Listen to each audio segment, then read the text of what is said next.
બોટાદ નગરપાલિકા સામાન્ય ચૂંટણી 2026 અંતર્ગત બોટાદના કુલ 11 વોર્ડમાં 96 મતદાન મથકો ઉપર આવતીકાલે મતદાન થવા જઈ રહ્યું છે, જે અંતર્ગત આજે ડિસ્પેચિંગ સ્થળેથી મોડેલ સ્કૂલ ખાતેથી પોલિંગ સ્ટાફ અને પોલીસ જવાનો સહિત આજે પોલિંગ સ્ટાફ જે તે બૂથ ઉપર પહોંચશે.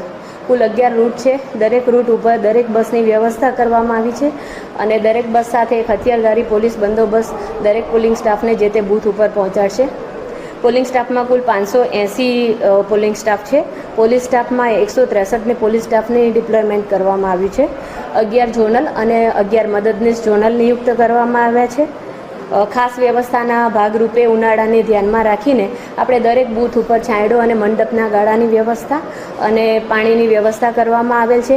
વધુમાં આપણે એક મેડિકલ મોબાઈલ વાન દરેક બૂથ ઉપર મતદાનના દિવસે અને આજના દિવસે પણ ફરતી રાખીશું, જેથી કરી અને મતદારોને અને પોલિંગ સ્ટાફને પણ ગરમીના કારણે કોઈ પ્રશ્ન થાય તો તરત જ એમને તાત્કાલિક સારવાર મળી રહે.